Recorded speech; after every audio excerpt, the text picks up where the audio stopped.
whilst going through all of that paperwork, she had like a few funeral policies and she had some life cover here and there. So we had the arrangements. I remember she passed away on the 13th. We buried her on the 17th. And then on the 18th is where now you start realizing, okay, what's the next step? What happens now? Everything started It's the fan. hitting the fan. Okay, so guys, today I have Percy. Hi, Percy. Hi. He's another financial advisor. He works with me. And Percy has been through the worst in the past year and a half. how many months? Yeah, like just shy of 18 months. His world has been flipped upside down, and today he's going to share basically his story of what it means to lose someone, actually go through really traumatic situations, and then have to deal with the after effect. You can't even grieve. You can't even... Honestly. You can't even like have time to focus on what you are currently going through because of the paperwork, let me put it that way, that you have to do to kind of get everything you deserve, you know, to honor that person that passed away. So I'm going to get Percy to come in and tell us who passed away, and don't have to obviously tell us how and stuff, but what has been happening and why do we need to have a will in place. And me as a mom to little Skylar, if anything had to happen to me and KB, we always driving together. If anything happens to us and I didn't know this information, then I would be putting her in the worst situation of why on earth did I bring her here to get her into so much pain of losing a parent. Yes, now I've lost my mom and dad, but now I've lost everything as well that they have worked hard for. Yeah. Okay. Percy, please introduce yourself. I'm Percy, Percival in full, Percival Gemma. Yes. I am a financial advisor. We do work with Noma. And just to give like a brief story, my mom was... Before I even started, because my mom passed away in March and I started here in July. Wow. Right. So did you actually like leave your job? No. So what had happened was my mom was sick from December 2023. Okay. So she was hospitalized, and then they had to do some procedures on her. So she was going to need someone in-house before the in-house nurse started. Okay. So I had to quit my job to take care of her for that. So it was that entire process. And then unfortunately on the 13th of March, I had quit my job. I was staying with her. We had an in-house nurse at this point. And my mom passed away that morning. And literally, when I tell you my life flipped over, it flipped over. Because now you're realizing, okay, mom has passed away. We have to sort of funeral arrangements and all of that. Now you have to find policies. You have to find paperwork. You have to go through. You don't have the time to go through your own emotional turmoil or the distress you're under at the time. So you're finding yourself flipping through pages, asking questions, calling banks, calling workplaces, checking literally every single piece of paperwork. And my mom worked in admin, so it was layers and layers of paperwork. And plus my mom lived at Potchefstroom, and we were on this side in Durban, which is our family home. We had two family homes. So there's paperwork in Potchefstroom, there's paperwork this side. Her office is on Potchefstroom, so it's going there, checking that. It's a whole process. And at this time, you're realizing that you've just lost your mom, but you don't have the time to think about that because it's paperwork. You have to get the papers together. Did your mom have a financial advisor? No. Is that why? Yeah, because it's like she had policies, like most black parents do. Yes. But it's different policy, there, and it's not even policies that were properly serviced. It was just because they were just ready to sell. And that's what I love about what I do. It's not about selling. It's about holistic planning and actually putting yourself in the client's shoes of what would happen if they were to pass away, what would happen if they were to get disabled, or if they were to get like some sort of illness. And whilst going through all of that paperwork, she had like a few funeral policies and she had some life cover here and there. So we had the arrangements. I remember she passed away on the 13th. We buried her on the 17th. And then on the 18th is where now you start realizing, okay, what's the next step? What happens now? And because I had already lost my dad long ago and my mom was going through the running up and down, but herself. remember. I remembered some of the, and also when my mom was really, really sick, she sat me down and we had the conversation. Oh, wow. If something was to happen to me, this is what would need Go to there, happen. go there, go there. Yeah. Can you imagine if someone just gets in an accident then? Didn't It's get the like- time to tell you what to do. Honestly, and I'm truly grateful that I did have that time, as much as it's like so many other factors of like constantly this tug and pull of having to take your mom to the hospital, having to go see her in the hospital when she's admitted, surgeries, having to be there for her, and all of these things. It's also just, I was very grateful that although it was painful that I quit my job when she had passed, but it was like we had that moment to sit down and actually have the real conversations. But afterwards, you never really understand the full impact of those conversations until they actually have passed. And now it was like, okay, what do I do? Then I remembered the first thing is gather all the paperwork from the office, because she did say she had paperwork in the office, Poughkeepsie, our family home in Poughkeepsie, the paperwork at home, gathered all of it. I have to go to the Master of the High Court, which is where everything started It's the fan. hitting the fan. Because it was now, I got to the master's office queue. Queue, standing there for like an hour and a half. And then when you get to the front, okay, they ask you, what are you here for? You show them all the paperwork for all the things. And also, it's not just running to the Master of the High Court, it's also going to the municipality. And then going to the Master of the High Court and being told, you're still missing some paperwork. You have to go to the GPF, you have to go there, you have to go there, all these different offices, because you have to get the house valuation. If there's a car, you have to get all the paperwork for the car. If you don't have it readily available, you have to go to all these different places. Oh my gosh. Literally. Percy. And finding out like the process of going to the municipality, another long line to stand there just to get a piece of paper telling you this is the value of the house, in essence. And now you've gathered all the paperwork, and now you have to go back to the Master of the High Court, stand in another long queue. You get to the front, and then they tell you, oh, okay, because the estate value is higher than 250,000 rand, You need a we lawyer. have to connect you to a lawyer. Yep. And we, us as advisors, already know like the time frames with government institutions, and also just the burden that all of these lawyers are under, because they are servicing public services. So it's one lawyer has like 52 cases at a time. They're getting new cases every day as well. So it's just all these numbers are now being told to you. Now I was introduced to my lawyer. My lawyer tells me, okay, there's such a thing called executive fees. Never discussed that before in my life. And What is that?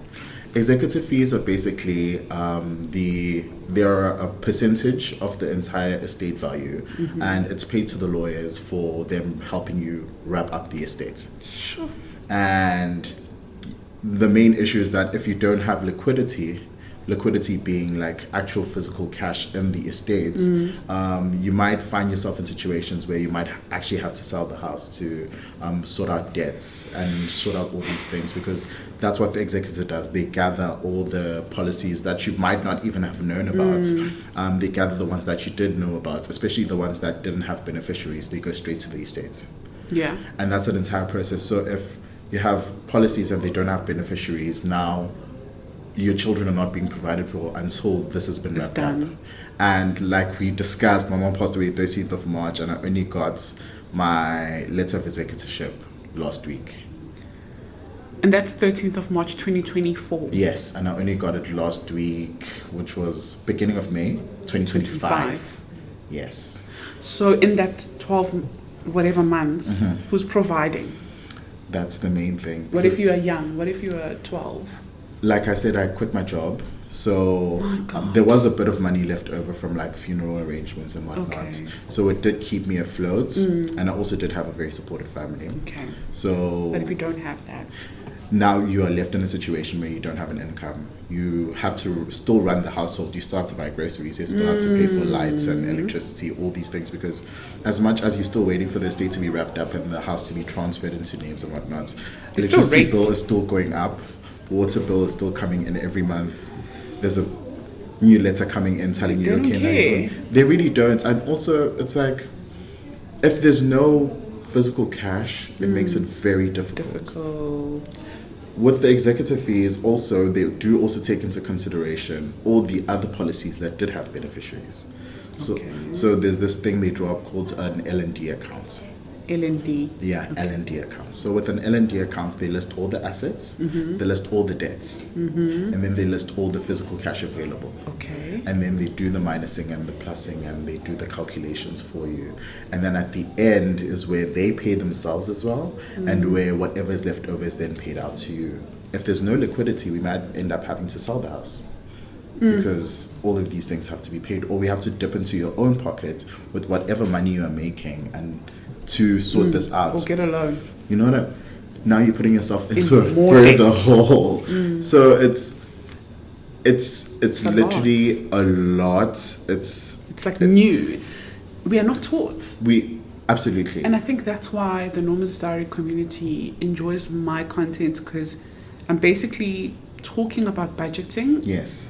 and finance, which is supposed to be spoken about at schools, at home, but they don't know as well. Yeah, because they're also taking We're from not the taught. nobody's So taught. who talks about this? You know, what happens after? Everyone has a funeral cover. Everyone who's watching me probably has a funeral cover. Yes. But what happens afterwards? What happens to your kids, to your house, to your things that you love so much that you like to leave for them? What happens to your debt that you currently have? Yes.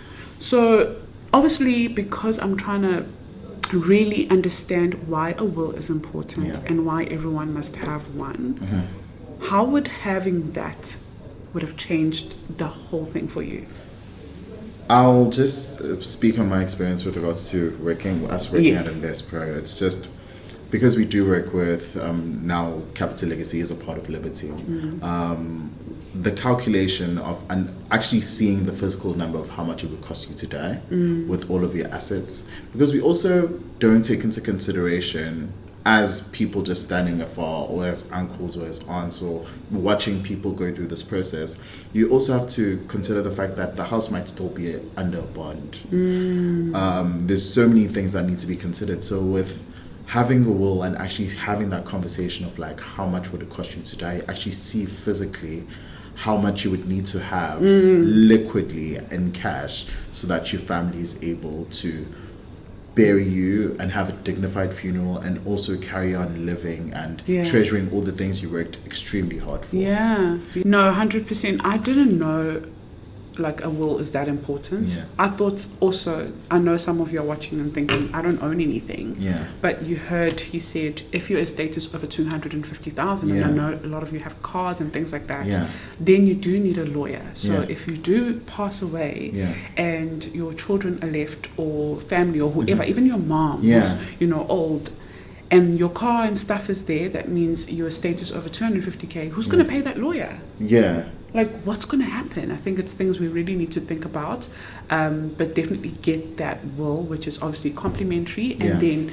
get a what I pay, what you guys always ask me, why are you paying for a will? So those are the winding up the estate costs. Yes. There's so much of them. There's advertising. Yeah.